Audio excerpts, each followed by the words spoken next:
muyina ekiseera kyemukkiriza nti tetujja kubba kino bannange mukireke abantu tetujja kubabba nti omwana ono Franka tumwebaza ekimwepansa era tubagamba kubabwatira nina baluuyi abawera 20 abavuddeyo timubatiikya tewideteri tumwebaze abasajja bano bagamba mu meeting ya nti ayina ekizibu ti woteri ye bagiselekitinga kubanga ono Diana mulamu we Diana mwebaze yawasa muto wa Diana era bebalwa nogobalo omulenzi oyo nagoba Lukwago akasajja ka New Vision nekakubalwa Lukwago bamu obutwa Lukwago kundi akuloba side n'amutiba onatulewo ne bagoba pakanacho omuwala onatulewo babbe kakati kigambibwa era obutamanyabwa obusiru kigambibwa nti woteri yatumwebaze bagironda okusulamu abantu mbweri mu kakati tebasulamu tebangwamu ne bagisasula 5 billion ezensimbi yes ne bagisasula 5 billion so the president found out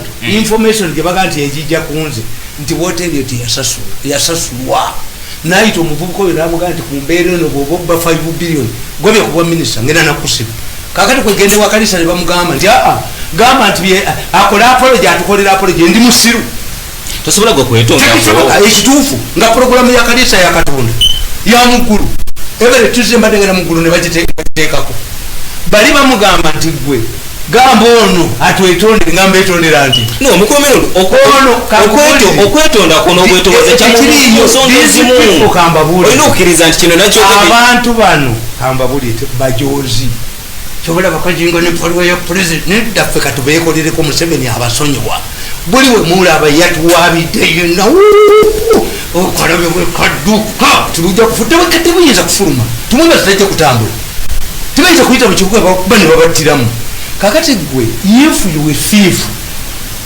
nga gundi yange kankubulire nze nga ndi tumwebaze Katonda gwe yawa magezi mu mutwe nga Diana mulamu wange woteri zange tezali fulidwadde n'ono tutwandizingiza mu nsonga zigenda mazima n'alifunye woteri etali suspectable ne tugamba nti omwetukolera kubanga bw'okola eyiyo aloga talina akasajja talina magezi woteri eyo yennyini n'ogiwaayo ne mutasula muntu wakiri increase the number nitoyinzaga nti woteri yo yatwala 5 billion nga abantu abali mu isolation centers tebalya mmere.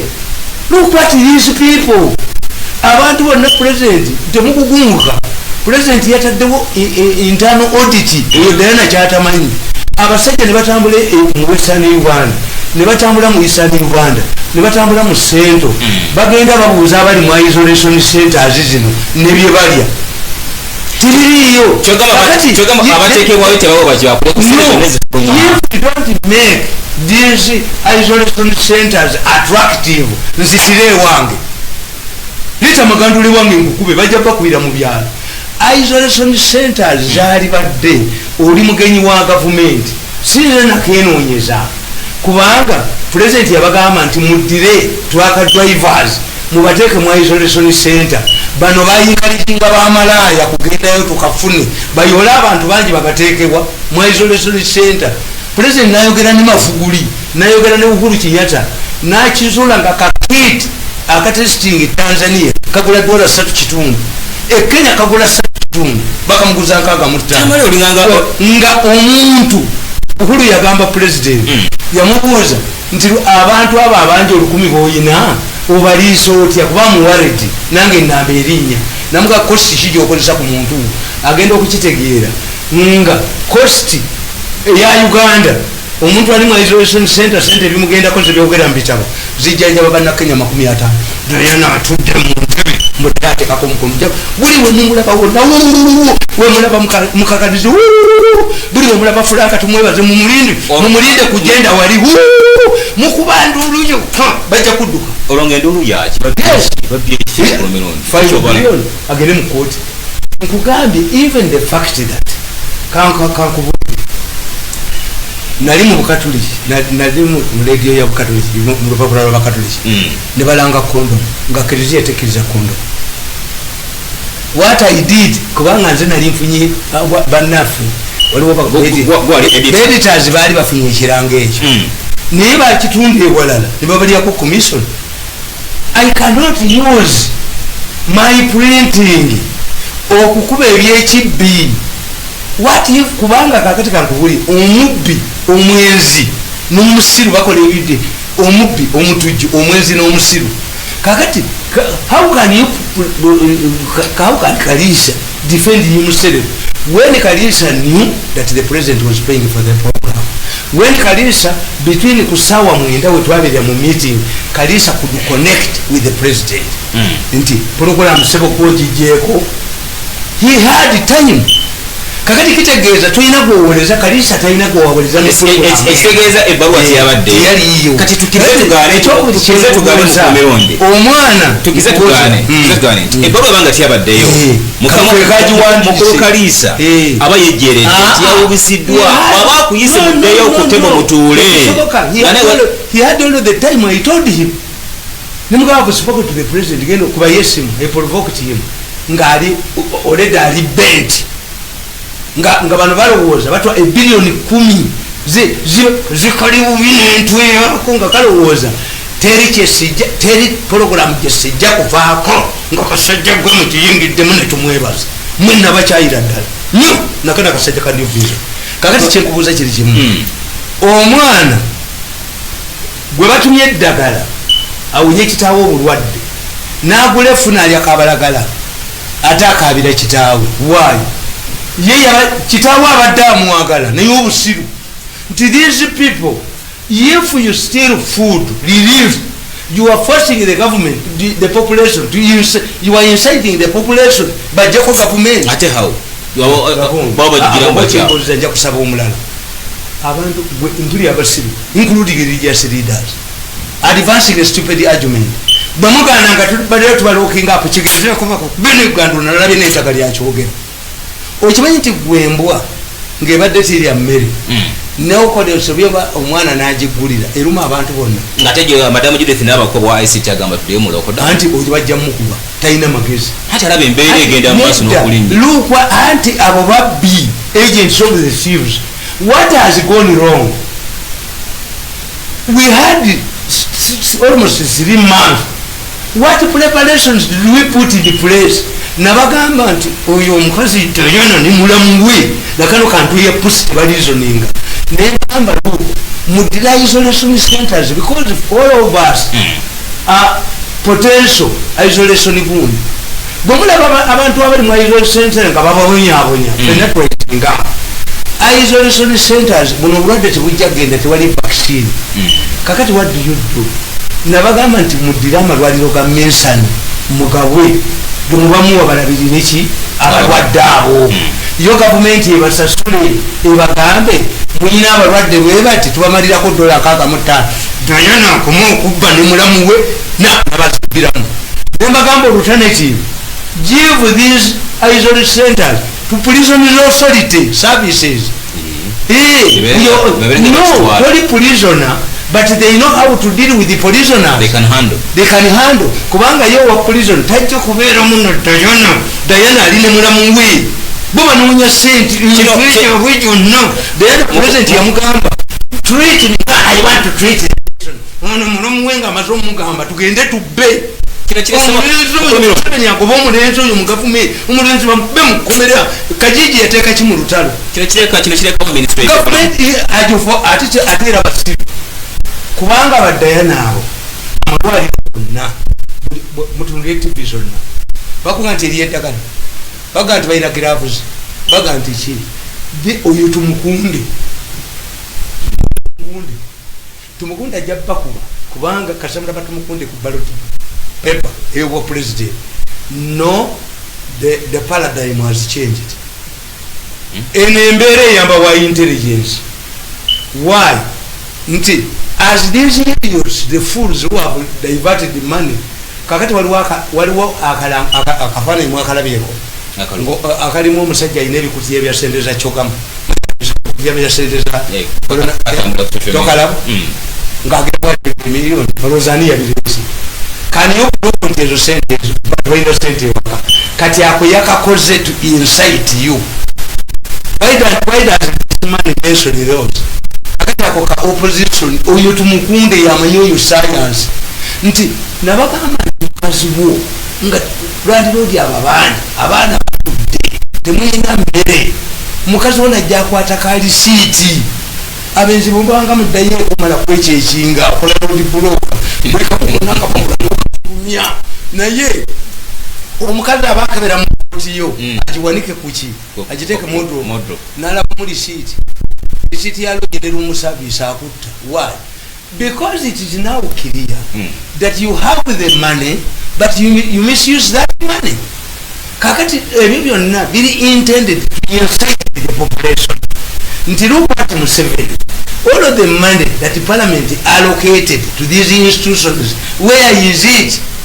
These people are inciting the population of people. They are blinded by bubbi mushrooming buildings abantu bamanya babloka bamanya yaguze polotani nti sente zanzige sente zachi za gundi so kano kintu ye pusi mukifo kyakasi bamukomera kalisa kamubonereze n'abantu bayige eyo kajijire buddala kalisa mubijja kusigala nga tuli bamukwata nayo kuveewo ategeere nti buno bwabadde bumubbi yo TV abadde togyetaaga ngakwe no anti bwe sibonereza kalisa kati kanyonyole president ekyabadde ondoza yamunyonyodde era mbawulire muno nga bagamba nti oyo omusajja yagambye nti TV ya kalisa bali mudzaako nga mulambu wikizitu okujjako nga bikadde obanga nfudde ne banteeka ku NBS abaana bano bayige gyenagitwale wala bajja kuyiga teridda mukwatibwako pologulamu zange teridda mukwatibwako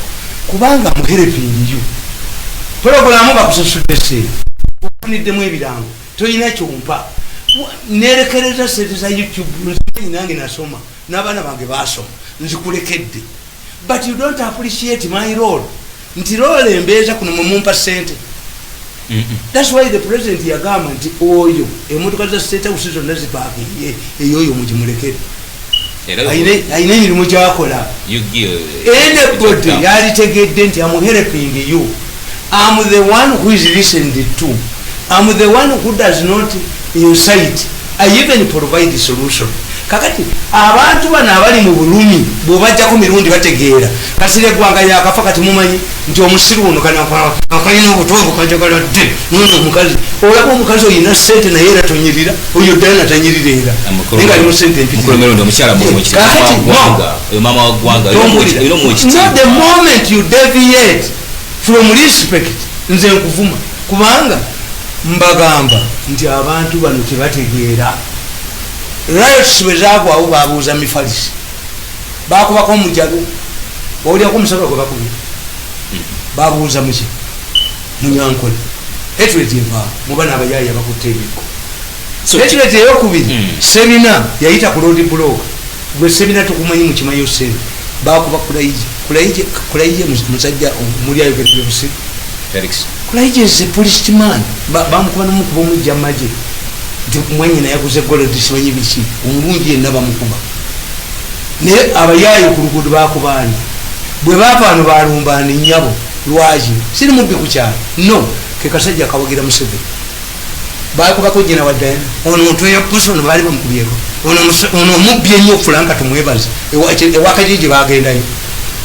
wano abantu bano ababadde basaba emmere balazeewa abaana babasuulirana bakyemani bawano tukusuulidde abaana nsena babazaalamu kikutegeeza ti these people gwe batwalanga representative wani wa Museveni kakati Museveni bwanakwata nkatagobye kubanga there are two issues Museveni kyalina okukola public relations tukkiriza Diana would apologize to the population if Diana was not arrogant.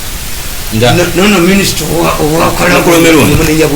Madam Diana wait according to you never defend series. Do you watch television? Do you have a television set at home? Waliwo amalwaliro gonna kyokka mutumaze emyezi kati ngenda mu esatu if not yena president yalese filigood. What preparations did we make? Kuba it was clear. A South Korea bwe bakkiriza service y'omukyaki half yali etuulamu abantu 6 kuolwo bajja 15 half yagenda nako kuba kano akawuka teri akamanyi kayinza okuba kasigala mu ntebe. What methods did they do? Preparations ani yali akikoze kakati netugenda nti egundi South Korea yateekawo eyo church. Abajamani olwaddayo okukola bafunanga 10 every day, but this month eyaloka helps the country to put up structures nti instead of having a stampede emulago wa ekyatta abazungu bitanda 300 kujjako 2,000 kuba abazungu ebitanda baali babivaako dda. You have your own doctor, panado bakuwa panado nomala ebbanga pain killer, but they had an influx. Nga bwolaba banka nti abantu bonna bagenze nebajjayo sente zaabwe omulundi mwegwa. This is what happened in Europe. Museveni lukutifa natuba nti abantu ekisaawe kale ekikkiriza abantu bakomewo, naye buli omu gwe mukeberanga akalina agende mu hotels nawa balya miliyoni ebyebi ne babata ne bayingira. Even ministers, even powerful ministers ne bakayingiza mu maka gaabwe. President abagamba twaka drivers sijja kubajjawo, naye mubagimekinge sure tibamalaya toyana ne bana abaminisitule ya heritage ne bayikalijinga bamalaya. Did they call in UPDF? Why don't you escort? They knew the more people inflicted contracting it, the more money they will get. They have shifted from life to money. Noga nti badokita bakafunye ne bafa. Yes, ne balwala. What measures have you done?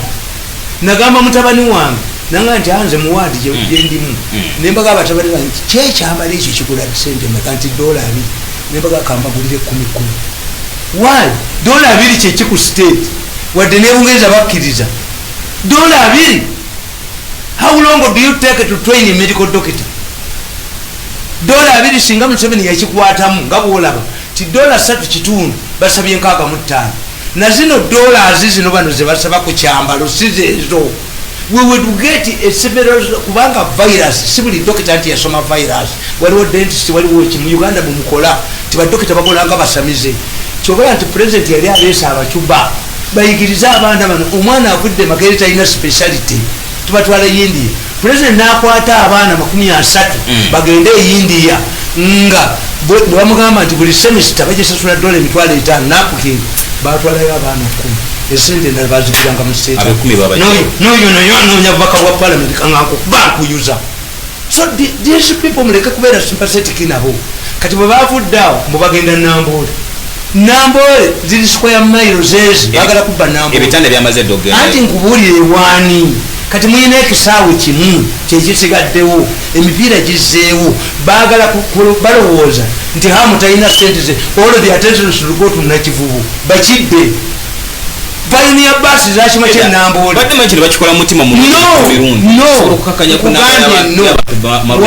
why did they have Nambole in Kankubuzi? Waliwo omusajja wa bako polisi yamutekwa omusajja donated a coffee yagula coffee mwebazi kwa mukozi wengata yajigula tanafu. Why do they think that we shall have hundreds of patients to be taken to Nambole? Bali bamanyi like a man with a prigid omukazi ina pri ogulo obugoyi bano bali bamanyi one abaddayo mu magalaji wabafuyideyo abemotoka alabako e Hong Kong nga amasomero gaddawo abaana bakola ebigezo basooka kuleta mu robots ne boze kikuliyo. Kakati mbabuuza bakikola ku takisi kavuyo president abagani takisi zikomawo namugwanya talina kyeyakola. Takisi zireeta akavuyo basi ziyingira kubanga strategy talina yalowooza nti ajja kulemesa Museveni. Ningamba namugwanya nti obutasoma kibi bajja namugwanya ku bwa kansala bw'emubengi tasobola kufuga Kampala omukyala muyivu nkubuulidde. Education, natural intellect and civilization and knowledge yanjawo twagera ku minisita eranda nekyogera bulijjo ekiba kyokupama mu toilet yavamu mukana akala kana akabeera akabakazi ke batuulako within minutes nga fulowa yonna ewunya amiri yagisasula nga abazungu badduseeyo nga tamanyi we bapama but as a masters. Yes, to be exposed n'okusoma byanjawulo. Omwana ali e London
put up a committee and you say where you find any isolation center gyosanga nga bamiswitchinga abantu, report it to us. We have even put here a mobile inspection unit to check on a daily basis on how no, these people you, in order to make the facilities better, you are encouraging me to go and check me. In fact, mwari batatumiza nakanti mubajjako essimu no abasibe nga bagenda ne balaba bakazi babuli bakola ki. You want to have a zooming. Bano abasajja bansanyudde balina zooming bo bagati ku zooming sibabuli ate ku zooming banyangwiriza omuntu ate zooming balimi nayo lwaki they cannot converge on pressure omwaba agenda they must agree on time nayo zooming yabwe ndagiyingira miso nyingi bawuli anga boogera nti ate ebyo tabyogera. This is an effective way. I infiltrated your phone. Nature of our people, and they are finding it problems. Kubanga zooming the news, you must have a meeting at the same time. Kakati ejo kubimba laba bafijitinga nazo. Tibafuna technical assistance by Zoom.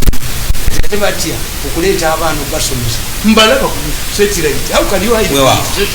So there must be an overhaul on allegation. Ate ngabadi ne president kuba abantu bawulya president, there must be a program with the president nabo tabembala sinze abantu bachawulira president muliro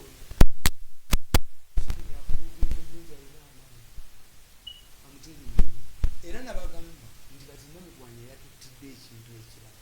That's why ndaba abantu bagenda bagwamu amaanyi. That's why bagamba kino bakola kino. That's why I cannot join this government. Kubanga singa oyo ndo ya pusi awo luli bali bagenda wanda lwiso kati kubero wanda lwiso bagambye mu meeting yabo bagambye mirundi ya social information ekyokuba bambega bonna bwe baleetanga information ebituufu nakalema nina lwiso nga batulanga babi dokita nga babi omusebe kati yabago kyabawuliriza nalwiso namulabawo nga atudde ng'omukugu nga neereegamu ndirabako omukadde mukatanda kabalimu ndiraba omukadde mukatanda kabalimu nga sennafa nga basukuma musukume bweba. So for me nze mbawa ne solution naka kasajja kagamba ti the problem with the tamale mirundi he gives you a solution. Mukulu wino debade ne deposit ly'okubaawo situbanye ebyuma mukulu mayanja birifunye bulungi. Okay. Yes. Kakati kye nkubuulira nti what president ekira byomuwulira minister wa transport wa Kampala no wa transport bayina problem gye bataala singa bulira takisi zaligenza okudda deadline yaweddeko ku Lwakutaano ezange wazeokuwandiisa tugambe nti kati balemereddwa kyabakubye kubanga namugwanya yakibbiramu ate namugwanya kyatamanyi ti pulezidenti yali yamala tugamba Katumba wamanyi baasa amanyiza amulamu we ye Museveni agamba first family ejja kumuleetera ekizibu. Museveni tagendangako mu nsiko n'abalamu be, Museveni tagendangako mu nsiko n'abakoddomi be. If you don't know Museveni, Museveni yava mu Makingi ewali Kikayi yagamba mukazi we nti gwe bw'oba tova wano nze ŋŋenze nditandika family endala. President agamba mukyala abaana ba Museveni bamulaba yagamba bandaba nga mmeze ebirevu ng'ali Sweden. Museveni never went with his in-laws. Museveni Gaddafi talina bakoddomi be tebali ku nsi. Bondi Saddam Hussein mukazi we taliyo. Saddam Hussein yali ne mukazi we nga bamukwata okumujja mu gundi mu ndaaki mwe yali yekwese ng'ataddeko n'ebifaananyi bya Bikira Maria. Yes. Era president warned the members of the first family and the new appointed people. The moment you accept to be used by members of the first family, go go and see. Kyagala bamuliranye kubanga bakozesa akitabamu obuzibu kataba kukubira essimu mbu omuka akubye essimu ani n'okwata sente n'ozibawa you go to prison. Resist. Kakati bw'olizizi ng'ojje wa mirundi omugane nti olabe bwadduka tewali ssimu. Bana busirikale bonna president bali badde balina essimu yange nti wuno akubye ssebo akubye yeeyita muko olabe nzije wano nkyo olaba omukobo yeegaana tibigenda kuddayo ku nsonga taxi kyekiddako. Kakati ensonga ya taxi nayo president yali gitukoledde. President yali gambye abatakisi nti bannange taxi ziddawo balinga abavudde mu kabuli on condition yali afudde bwalimba abasaabaze bonna abatambulira mu taxi balina okuba n'endangamuntu. Why? Nti tukumanyeko details zo era emmotoka teyali simbudde ngendanga muntu n'abantu abalimu tebannawandiikibwa. It is tiresome, it would delay, but it will help in the future. We wouldn't be having this. Kakati today the problem is bw'atambudde naye mu takisi bw'asangibwanga mulwadde, how would you trace him? Two, even if I know nti bwe natambudde naye mulwadde ku bantu b'endabye abalwanira mu isolation centers ng'okimawo kati nze amwerako emmali. I bought my kit. I have two medical doctors. Jangu wange n'ebivulya byo nti gwe bakusanze olina nange bantwale mbattirewo. Yes, kubanga toyinza kuntwala mu geyeena. Olina okundira amateeka ge. No. I can accept mugende mubuuza omusajja mubuuze by'abasajja akulira amakono. Ekintu ekyo nekiraba mu psychology. Mwezi mu psychology. Mulimu ebintu mulimu tekiiko sitoko musingo. Sitoko musingo omuwala abasajja bamusajja amuhajja akulira namutuka mugundu. Namuleetera n'abeera naye poliisi bwe yajja kulamba yawulyanga omuntu akaabira mu buntu. Poliisi bwe yajja omununula ate omuwala yakuba poliisi ebikungu. Kati abasoma psychology ne bagamba how do you fight rescue? Ne bagamba nti nedda omuntu abeera mu captivity oba mu violence atunuulira ono amuvioletinga nti amuyambye obutamutta therefore amufunako sympathy. That's women abasajja be bakuba tebabavaako. Why? Omukazi alowooza nti atakuba takwagala abange nga tebagenda abange expression of love atakububira takukuba atakola ki ekyokubiri kinasoma nti omuntu ali mu mbeera embi amanyira embeera ennungi lungimu. Mukimanyi nti eruzira eriyo omuntu gwe basumulula mu kkomera nabba essimu mu kkooti bamuzeeyo nga life is better mu prison. This is why northerners found it easy in the 60s to join the army.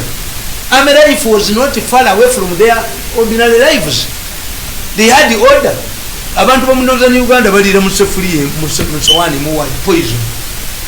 Oba wabutaddemu abakazi balina ebbuba omulwala akutta tayenda akwata nti omulamu omukubalamu bafa atambula bwa mukazi we yagamba nti oyagala mulamu n'amuliira butto omukubalamu bafa akakulu mu mugandi bamusiba kumugoba yali yetuze atambula bwa bamuyira ko bicha mukabuliro byoza bitaniki abanoza nabo bayita bakuzamu omukazi atambuze enjeyo bwe notula akatebeko nolinde ekyokulya oyende oba yagala okufa ng'omukazi yakusse ku bwenzi wasa omulugwala enyumba yagizimba bonga bali kumalwa yasasula rent yatunda kasooli omugatteko omulala omugatteko omulala goloza singa bajjeno mukasooli ne batambula bali ne batenda. So therefore kakati if we want to improve one, what are the catchment areas of contracting this disease? Catchment areas president said disperse. Kakati netupa mu disperse netukomawo. Did we prepare? Nti nga kati bolaba nti amaduuka bagakkiriza edduuka waleka omunyolo kwebuli walekamu obulwadde bwo era okuguddewo mwebuli eyo yonna tebatunulayo ababbi batuula ku kintu kimu. Let us increase the numbers tubabbe nga kati bateekawo namboole batandika okwagala omubba omusajja bamwita Kajala facelifting namboole baleeta ekibinja ky'abakyayina aboogera Oluganda n'Olunyankole ne bagamba namboole bamuddemu buto bamubbi n'ekyapa kiina yakikweka nze mumanyi kakati their interest kunyaga ki balowooza nti hamu talina ssente kubanga aheeri. But if you close namboole ekisaawe ekirala kyolina kiriwo give us because the moment singa gavumenti tuba tugenda Somalia negula kofini 15,000 kitegeeza emaze okuba lutalo lwamanya bajasi bagenda kufa. Where did you have this? Just the president mentioned namboole in passing. These people because they know kati omanya amagezi amalage bakoze nkabatera Museveni yaterenga nkabatera kankubedda yena kankubeni mulamu kankubeni ntu ya pusi kubanga bya bulimba nemukafani zingendo mukuba mukubene ku butambula abaye wabwe bajja ne bagamba nti omusajja mulwadde kamba kubeka akati kamba bira basajja bana ababyese kakati nkugamba nti tewaliwo preparations enteekateeka yakolewa. Two, now you cannot convince somebody to come for testing because agenda mu muliro. Kakati tulina okukola ebintu bibiri, tulina okwawulamu families. If you have a family nga mulimu babiri ey'abazungu osobola okubeera awaka until you develop symptoms. Abantu bonna abali mu isolation center tebalina, yes tebalina, babatwalayo kubalirako sente babadde batuuse ne ku level abantu abagenze mu babadde batuuse ne ku level babadde batuuse ku level eddira owaloole ne bamanya nti ono owaloole yayitako ddi wano tewaloole kati oyo amaze emyezi 2 okuva lwe yayita wano ne bamunoonya why to locate the Lole man who has been in society for 2 months atwala abantu bameka bisatu Diana ne banne batufudde ente kubanga tumuli abasajja bano they are dangerous. You are all cattle keepers. The most influential people in this country are cattle keepers. You declare an artificial kalusu ente z'abantu zigule sente ntono ng'omanyi nti bagula eddagala. Are these human beings?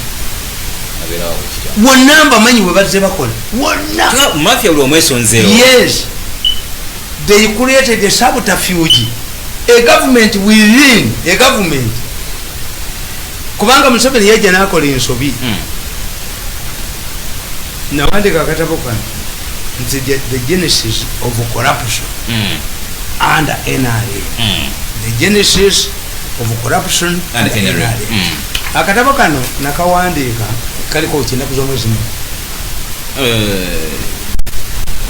ennaku z'omwezi 25 omwezi ogw'omusanvu 2018 nakateekako omutwe nti Museveni saving a tongue from his royalties. Nakawandika 25 omwezi ogw'omusanvu 2018 mulaba Museveni bwe nabaga nti lulimi amanyo galo gegalutuga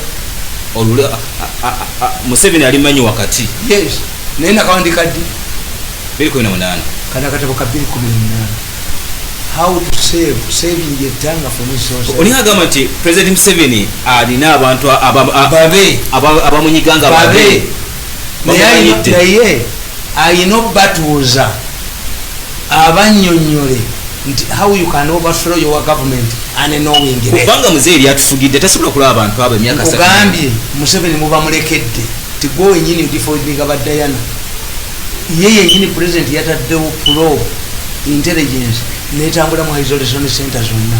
What these people are doing bagala okuconcentrating abantu bonna abadde mu isolation center babateeke wamu we basobola okubakontrolinga. This has been the problem of Gulu. Odongo tokyabagamba you did not consider us, you did not invest here. Ate mukimawoki kakati bano badayana amagezi gaabwe batudde instead of scattering these people to make a rugambo ndoza baba buli abadayana nti Museveni asindise bambega bane baga concentrate them mugu ekyo dayana ne minister bo ne ba minister bo. The president had already I have an interim report ku bantu abali mugundi yagikola da dayana hakuna mibwati nono minister wa Kalabu. He even contacted Katongo, Emmanuel Katongo.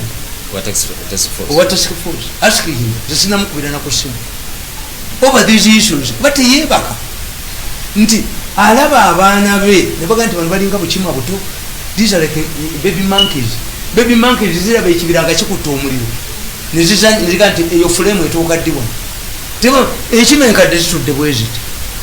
What woman say your meet and palm, Yarimea Kampani. Yali ali mu meeting y'abalotale omuzungu najanga n'agamba I regret to announce the sad news to you. Kennedy has been assassinated. Olwamala okwogera mpanga yakuba bonga bonna ne bamutuulira bwera mpanga yakimanyi Lungereza ne bamuga nti ate bakuba ye yali amanyi nti buli lwakuba mu ngalo mpanga akoze eki nti omuzungu buli lwamala okwogera mukuba mu ngalo.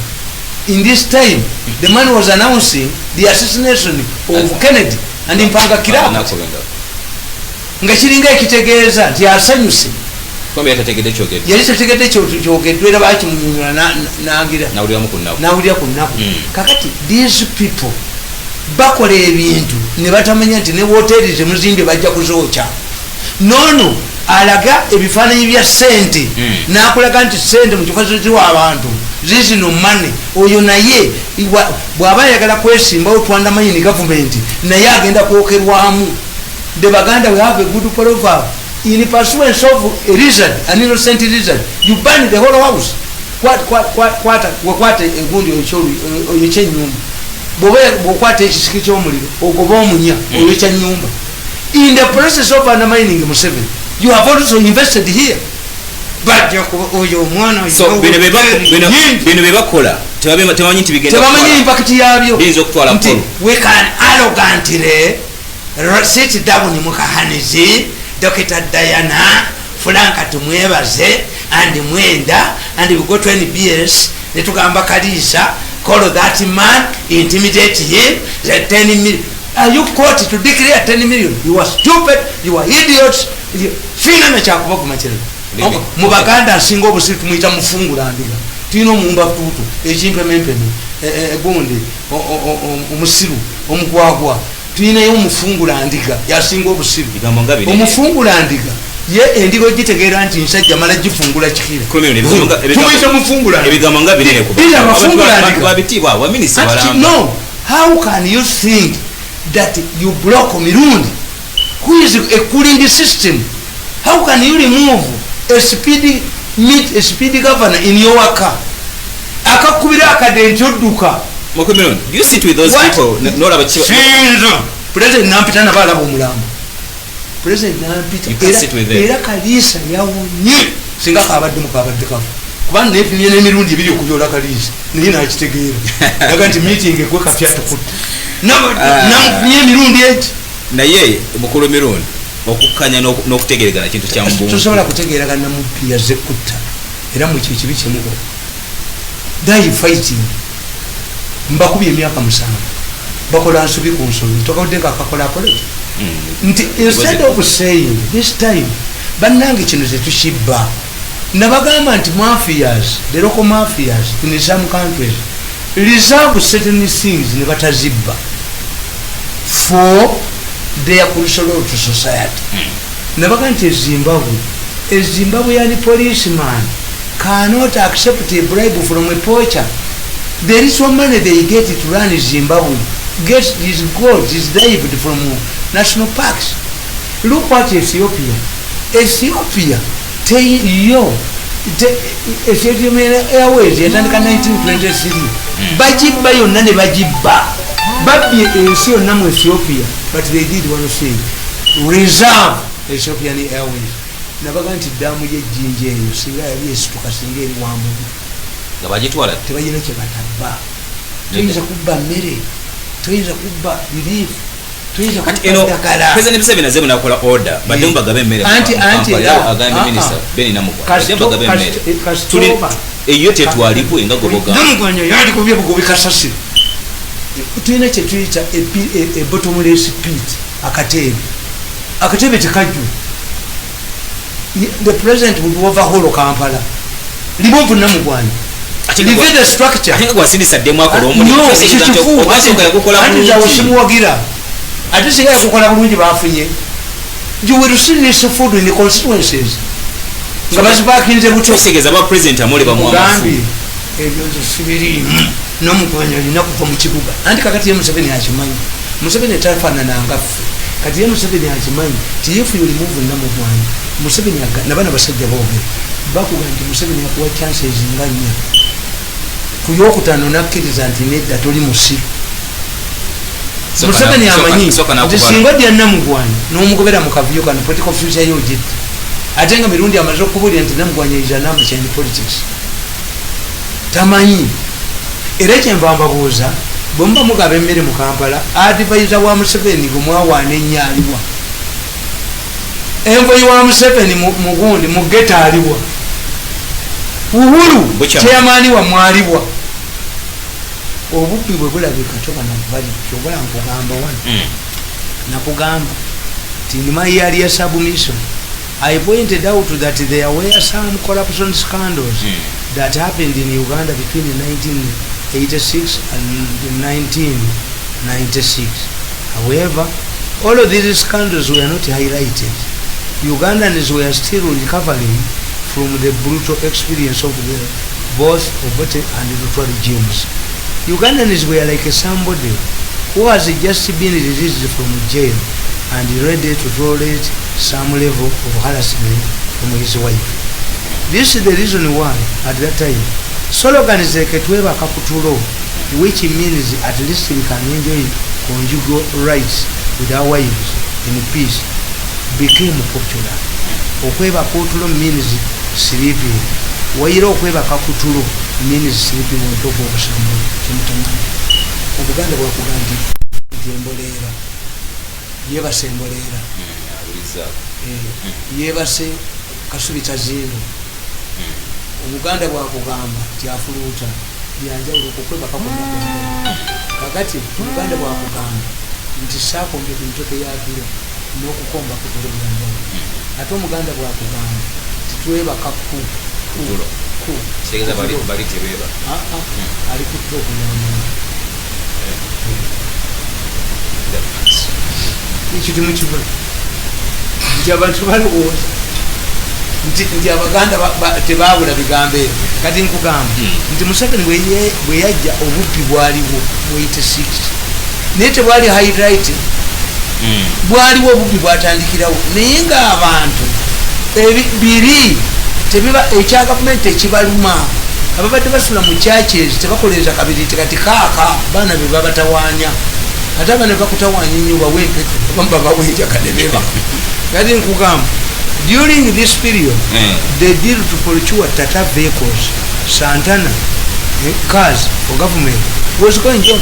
Tata deal yasooka okubirwamu sente eyajibba yajana bulesi yindi mbuli ambassador wa Spain natuleta Santana birando vedero through a barter trade deal. Uganda's coffee was sold to Spain in exchange to Santana cars, which were an old version of the British Land Rovers. More so, most of the fighters in the guerrilla war were peasants who had never had the privilege to enjoy luxuries in life. Above the world, I was single wounding a life to Bajiman. It was so good, but I was time. People had just doing it abawestern abaali basomye babaali bayingidde batandikirawo okukwata mu nyumba ng'ebbeeri n'abasuubuzi abaali mukutale these ordinary fighters nga bati bamanyi nti nenyumba ogiwamba tobola akasirya wambe yemuti banne bonna balina bo bawamba poloti thirdly the revolutionary spirit was still strong with the people still criticizing the lavish style of leaders of the ordinary. Museveni even bought prepared from an ordinary carpenter in Wandegere. Interestingly, has never went back to buy another bed in 32 years. Soda, beers, roasted chicken at NRM functions and the parties were considered a luxury. Even the NRM women avoided palming their hair, claiming that this too was a luxury. Nga bwoba okola kati NRM tekuba muntu abakazi b'NRM kati bafaminga adini. Museveni yagamba nti nsanze ekitaano okero kye yabula naye ng'okigulira shampu akinaaza agula $2,200 sikisobola mu kifuba yali azeyegulayo akatanda k'abaana yafuuka president. When you become a president you cease to do whatever you want. Is now a property of government. Bw'ogwa n'omenyeka. One man, Habyarimana, died in a plane. 1 million Tutsis died. That's when the president becomes a president, he ceases to be an individual. Abeera property ya party emuleeta mu buyinza. Bw'omuwulira abali bamuwangalutayanga baga nti tukuwabiranga oganye tusambira. It's true. Revolutionary political parties are very highly disciplined parties. If a member fails to play a role, the members want him to do, is disciplined. Museveni cannot say ntisijja kwesimbawo nga banne bamulonzi. In revolutionary political parties you can be charged with the treason. Kakati okiraba nkugamba nti bajja tata ddiini yaliwo naye ng'ebirala byonna abantu tebabiraba. Amawulire gali tegabiwandiikako. Obubbi bwatandikirawo nga gurupu emu eyaba mukyalanjuba ey'abaani tepaminga nviiri yaba Hajati Mukwaya bakolera President Museveni okumwaniriza mu kibuga kati yaliko mubisi gwa njuki na mubisi kabiya tekali kulali yenale kuli kaba paminze enviiri tukuli mu kyomo. Era nkugamba nti Museveni then directed that ministers should use Japanese airways instead of Mercedes-Benz as was the practice. Gordon Wava Monosphere Motors business was at risk of closure. Museveni's every decision was admired, and it was during this time when he used to travel with a blackboard to educate the peasants. Lawrence mwazirabako yasinga okuwangala naye ebbanga eddene yali Kawanda baagula emmotoka zimu e Japan Lawrence. Era bw'ogenda Ethiopia Mangisu mwayambalanga uniform emu mwenda mu gavumenti engatto zifaanaganya nga n'obumotoka obwo baba buyita ladda baba buyitani bwerasha babakolera lasha balina factory Ethiopia. Kati wano we bava kasaba apa ku stage eno ababbi tumwebaze ne musajja mukulu bebaleeta obubbi that love abantu bakyagirira mu gavumenti eyo bano ne bawamba ensi kubanga bw'osomya akatabo ako kasajja kana aka New Vision kajja ewa pike nga esokisi enjulifu bw'osomya akatabo ako kyaga nti abantu balina much love okukkiriza mu kibiina kya NRM. The president introduced barter trade and a full minister Honorable Higenyi was appointed in that portfolio. The move was to avoid the use of the dollars. The only item he could not sell through barter trade was land. Within a very short time, many agreements under barter trade arrangement were signed. The Yugoslavs agreed to construct the Fort Portal Highway in exchange for Uganda's soya bean. Uganda also signed an oil supply deal with Libya in exchange for homegrown pineapples. Under the same arrangement, Tanzania agreed to provide electric transformers in exchange for Uganda's coffee. All of these remained on paper. The Yugoslavs took advantage of the gold deposits and constructed part of the road. Once the construction crossed the gold-rich areas, they abandoned the project, citing the problems at home. Yugoslavia collapsed and 5 new states were created after the death of Joseph Broz. anti abamu abantu ayibingira tebabimanyi ono yali president wa Yugoslavia yali wanane alayindimu obulungi amanyirwa nga Tito Tito ate mwana wange mutumenye Yugoslavia Tito afaanana ne Museveni Tito was not a Serb Tito yali tava mu tribe esinga bunene mu Yugoslavia Tito was a Croatian era ne mu Yugoslavia waliyo Kayira waayo w'Abasabu ne bamuganda iwe baganda rejected Kayira. Tito held the power for 35 years. After his death, Yugoslavia was divided into 4 states. Bano bakola bano ne babba ne bakola ki nozimba nyumba nozimba mu banako nyumba muzimbe muyengo abantu babasekerera kuloti bamanye yejiguze bamanye asomba omusenyi abantu bakabanja lozimba nyumba bajja baleta emisinde uyu mwana buhoteli bwe bajja bwa Uganda hotels uyu mwana obujozi bwo bwayina ne mulamu weddayana buhoteli bwe bajja bwa Uganda hotels. If Museveni cannot handle these fellows to the extent until the president was preparing to watch these mafias knew that the president gets information never nekasigalawo mubakubira endudu mukafanizi wuyo mukomero akadi ngatwala kanti tugenda mu nsonga za kulonda akatabo kana okalaba State House class nakugamba State House class nti kikolimo kya mu State House omo mulimu ekikolimo ti omukulembeze wa Uganda yenna bwabanga anoonya ensonga aginoonyeza bbali lwaki abaginoonyeza bbali anti ekikolimo ekiri mu State House nti obote buli omu yenna obote wano yalowooza era wano nakubuuza tiwati kandiseevu Museveni kano nakawandiika ekiyinza okutaasa Museveni naddala nga tugenda mu kalulu kano nga ndaba ate ako nakawandiika dda Museveni is biggest challenge nekiwandiika dda kakatabo ka campaign nekawandiika dda naye njagala nkugambe nti kubanga kakalulu nkugamba ku Bobi Wine nti Bobi Wine Museveni is problem nga abamutabanya bali mu State House muntu eyapusa omulabe wa Bobi Wine are these people who are stealing relief are sent by Bobi Wine. These are easy people. So kigeza Bobi Wine simple zimbozo bya president byalina nakugamba the impact of Bobi Wine in the year 2012 I authored a book The Invisible Hand. At that time very few people took an interest in it. However much like the animal farm which printers ignored and rejected because they could not comprehend its hidden meaning.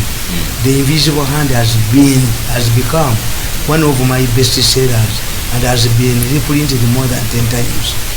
In my submission, I started by addressing one important matter, which was at that time giving NRM leaders and supporters sleepless nights. NRM was constantly losing by elections. In fact, many potential candidates who desired to carry the NRM flag opted to run as independents. Batukuba mu by elections nga Museveni tamanyi kimukuba nga kiri mu nju ye nga bamukuba bali mu nju ye bamukubiranga ku secretariat nga bamubba yes kati Bukenya atuma abantu nange nsobola okukola nange no Bukenya went to Luwera to celebrate Museveni's defeat by Bukenya.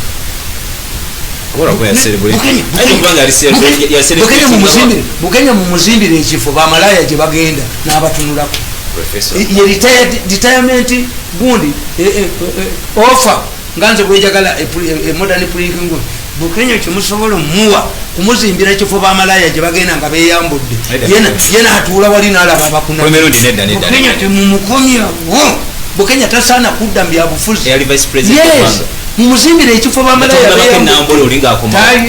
talina gasiya abamenyera bwerere excess bucket wano nkubulya bwe bakubanga Museveni naye kyembadde njagala okubuuza nti nakiwandiika nti is Bobi Wine Museveni is problem Bob Wine kati jukira bamaze okwegatanira okutakanokiza besi tegenda kula kati ate omuchere amata wagataddemu omunyu abo bafu bombi okwegatta kwa kuyamba Bob Wine yafudde okwegatta kwa kuyamba yina nkugambye ntogatta matano gateeka mu munyu besi mbadde mugamba nti molo wa Museveni kakati ate gwe nawe wafuuse molo yumoa molo temuli so kino kibakozesa ekigenda budget ekyo kifu nje kikwata kulula nakakati bonakawandi ekyo kifu naye Bobi Wine mwalimu bakuza United Force for Change kulaba nga basibukula mukama oyo gundi tiimu ye Cameroon bagita Indomitable Lions empologoma ezitatembo bawangulako World Cup tiimu ye Burundi bagiyita Amavubi enumba yali ewangudde ku World Cup why erinnya does not matter United Force era kijja kutuka ekiseera waliwo omugondi omuzadde yatuma omwana we Bright naye ebigezo bigenda okujja ebya senior 4 ng'ayina myenda myerere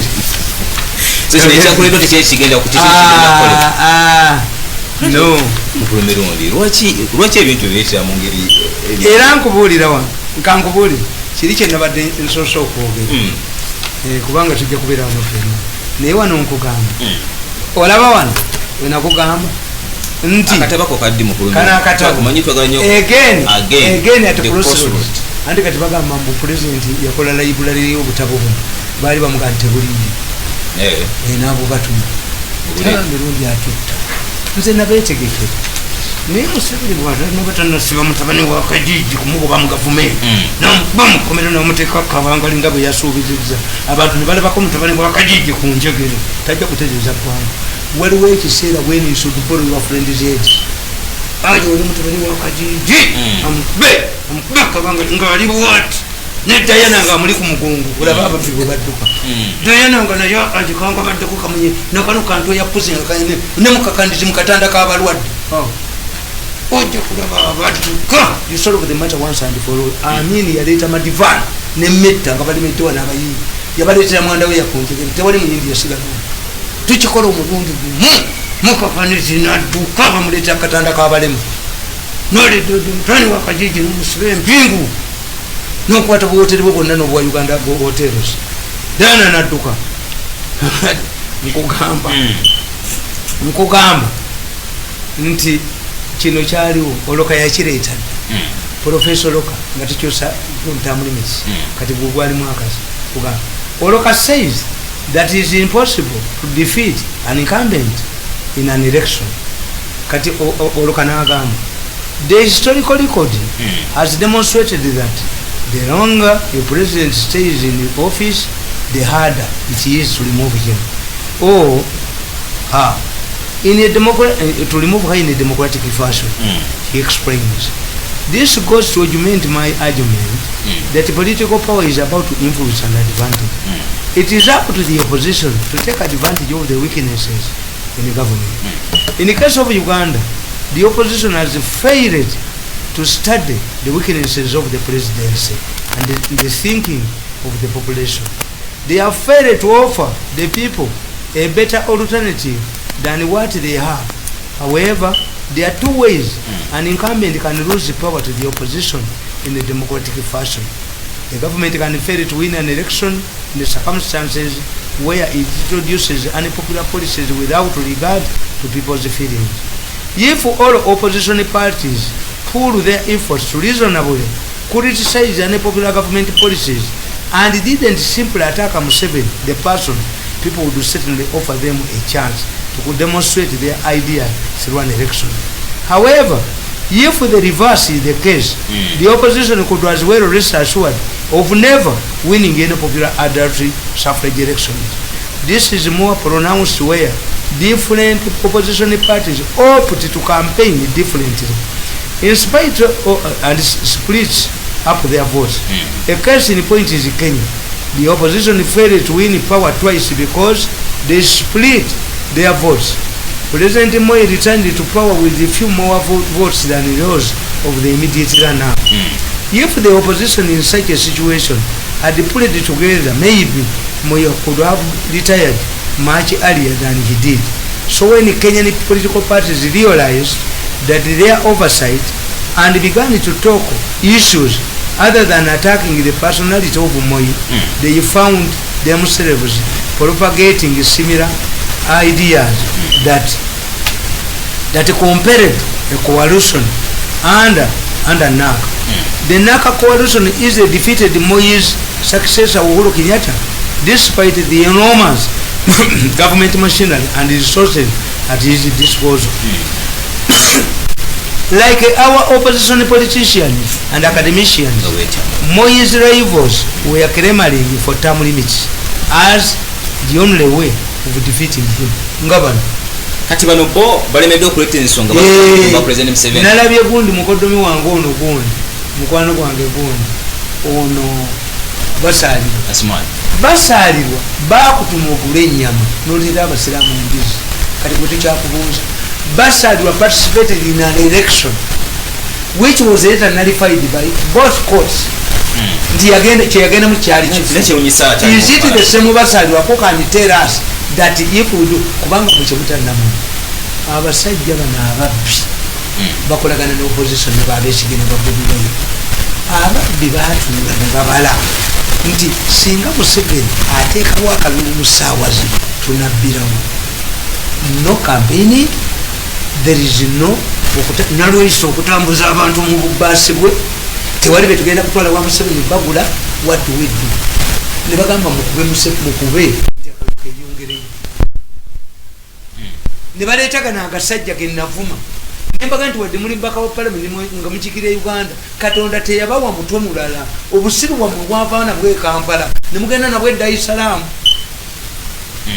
okitegeera kakati bano ba Bobi Wine Besigye bamukisa muntu because they work closely with the mafias in government nabo tebakola agitation badda mu kulowooza tewagenda kuba kulonda ate baba nabogedda bali close ne Museveni kozi bogera na ba mafia so mukulu akabo kuno kagenda kubayo andika twajja wano ko kalimateeka mulezi gwe bajja wano nenkubuulira nenkugamba nti kani Museveni utala akabwa president abwe speaker so because the mafias banabuza wabuzo tebababuulira legal what is the legal position if the president fails to organize presidential elections he hands over power to the speaker.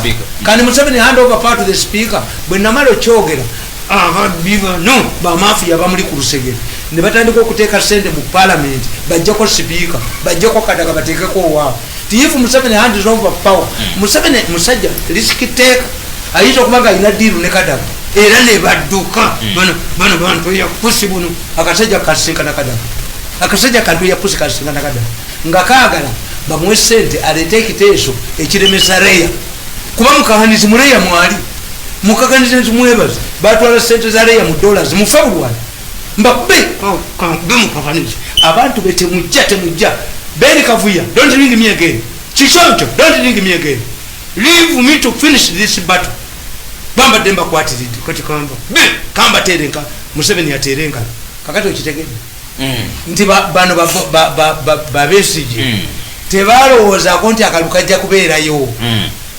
babakwata era bali kudola government bagamba nti kana kuti kasobola kubaayo kagenda kuyita ate no kankubuulira okuba campaign Museveni yabakubira eddaga etteeka luli lyali ligamba nti okulonda kwa president kulina okumala ennaku 9 nga bakuba campaign ekyo bakyamendeka ne bakijjamu. It is up to the Electoral Commission to declare how many days you can campaign. Electoral Commission is about a week.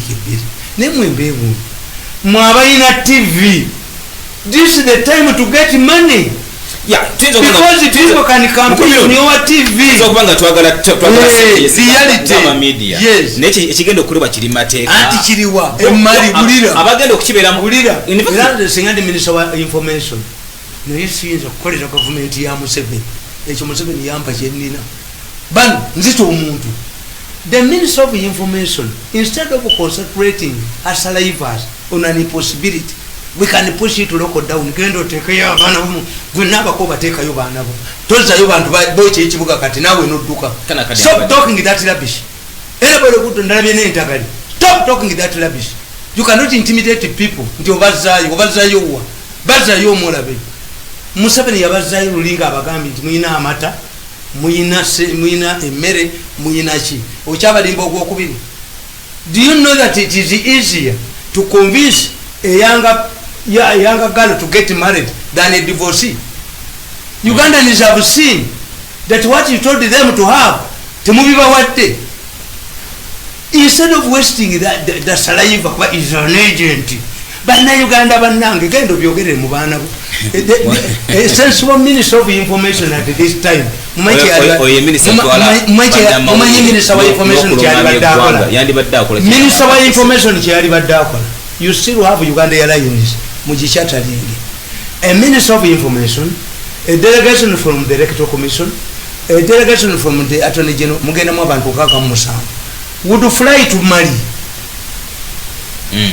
No position in Gabasatu. Mali organized an election during COVID-19. South Korea organized because I think our constitution cannot be amended because of this. You are kubanga temukiririza. I see lawyers who don't go. Nabagana kudukira kutumboga za mati. Anti basiru abo bakadukira emabeka mawe yakubise gonna na baba gwagwa bonna. Montawe mo anti enkubulira. Museveni created a situation to guarantee this. Will Museveni not observe yet abere ku TV?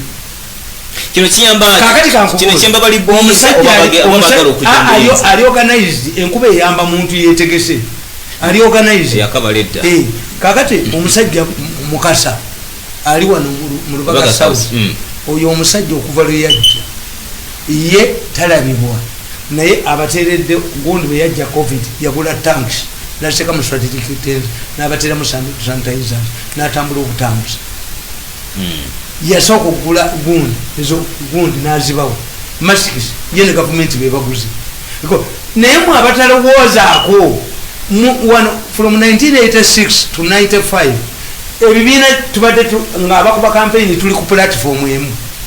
What's the difference here?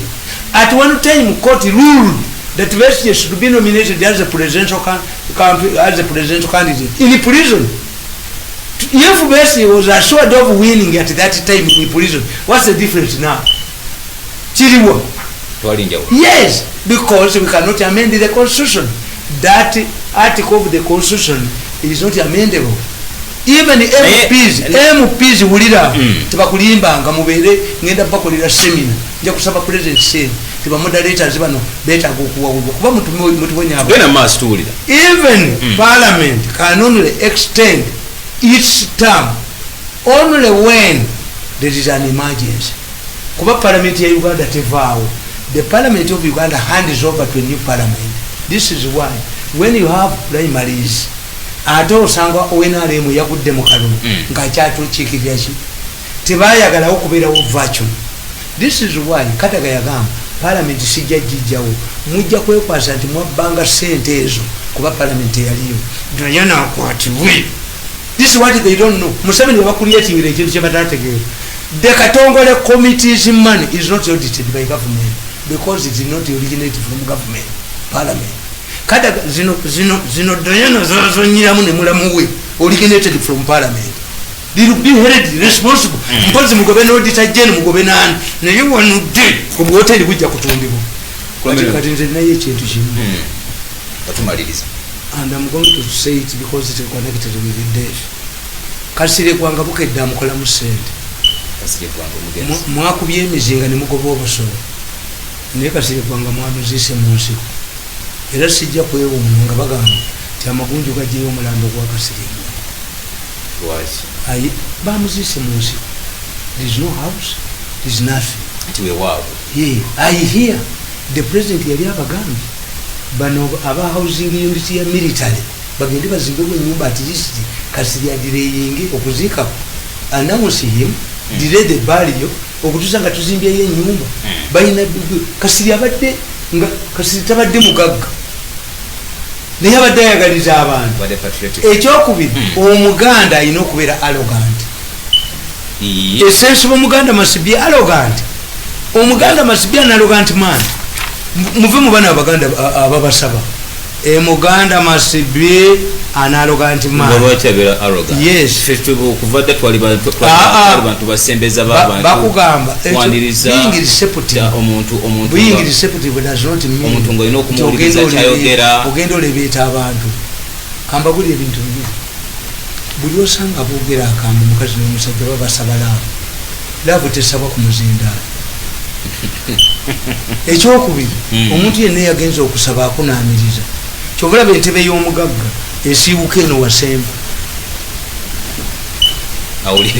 kubanga katonda yatutonda nga tulina dignity mwe abaganda abaleero mwe baleebeezi kyobulaba bajooga emuganda must be arrogant tagenda nga amanzi kasire tabadde mugagga era kasire basaliddeko amagezi nabaga banziikanga mu nsiko pulezidenti yena akitegeera nga mukabeeni bwe yalamba tibanziikanga wali nga yategedde nti mutabani we wakiri atunde byonna naye abutalitundawo what the president is not oversee nti enyumba ya beeni yalibadde gazetted as a gund an antiquity the house of our first prime minister nalaba kiwanda nga atwalayo omutwe ayagala kulya sente nti would have preserved this house long ago by gazetting it so kasiri abadde talina sente kasiri mumukolere ekintu kimu mugende muzimbeyo enyumba muteekeyo egundu eperimita wall nga nsanikire seyineseyi nga musobola okukolerayo emikolo kasiri mumuteerewo edifunction muzinga kizeki abaana be bana abato nze I have examples zimula mugwanyi yali mukwano gwa president nnyo nga tulowooza nti mugagga mukazi we nadduka nagenda ebweru zimula nawasa omukazi omuteeyi yamulabirira ebitayakoma abaana abato abazimula ya kasasi the president is aware family is aware naye ameeri yakyakomeryabamukulumiro lwaki tebakolayo gundi yabazirwanako nga abantu ab'omugaso kati mukitandikira awalala era nabagambye nti nze singa ndi mufamire moleziyamu mujja kulaba era nebakolayo ne music mujja kulaba moleziyamunetukola ekintu mulimu amasuti gange gonna mulimu engoye zange zonna mulimu library netukolayo n'ekifo nti mujja kubeera amanya g'abantu abazirwanako abaana bajja okusoma bamanya gaabwe I've been influential pepu zange zonna zijja kubeeramu n'emirundi media college yes siyinza kufa bwenti ewaffe mbeere nga bajja ne banoonya nenfuuka naye ekiwanda atamanyi nakumanya nti ekaabwoko munoonya bajulizi mwanga olutalo lwali kaabwoko eri omutwaniro ne mukizibira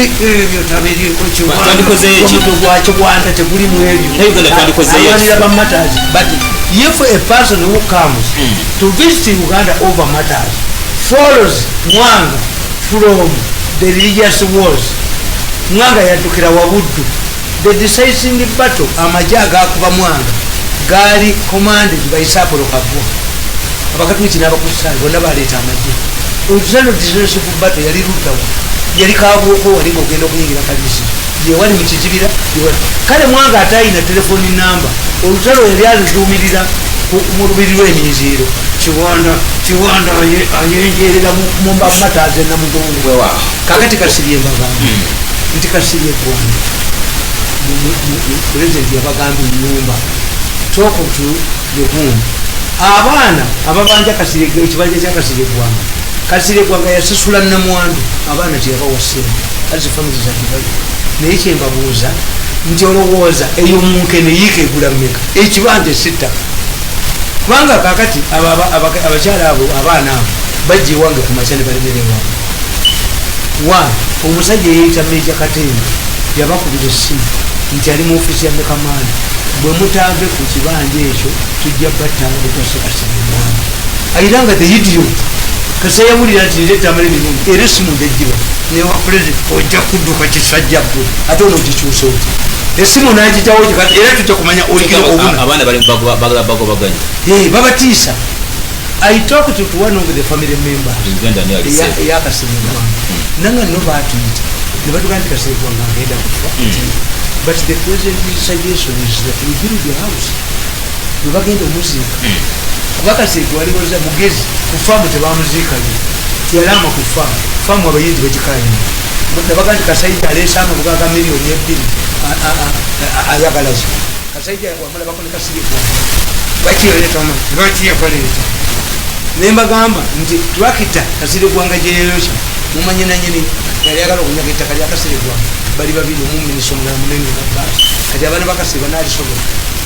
How can you nembwa za Kasirye Gwanga nezisinga abaana ba Kasirye Gwanga abato ne batajja kuziika embwa zajja embwa nezisinga abaana ekyo mukimanyi mumubala oba omubala gwabaki oba omubala gwabaki ogwo oguga nti suula omukazi okwata embwa weguli omubala mubaganda oba gwabakube bagwabalukazi olukaga nti mpa akawala akosomubala kwata embwa suula omukazi okwata embwa nemwagala embwa nezijja neziziika ngaabaana bakasirye eggwanga kati fe mu baganda omwana wo akusiikako akanyirikisi otherwise omuzimu gukomawo nekubeerako nti why don't you consult the people abasoma history abakalisa president yalina ekifo kyadivaiza abakalisa nga kirimu gundi omwami ono yakirimu ani erinnya ndyerabi naye yakirimu get somebody abamamafini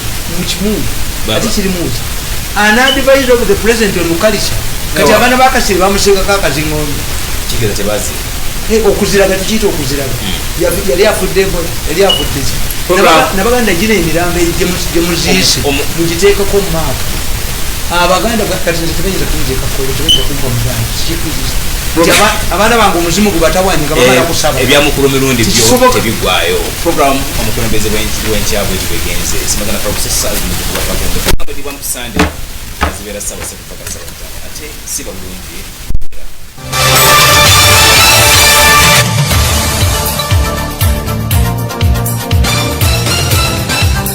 oli mukulaba television ABS ekuwumuza ebirowoozo.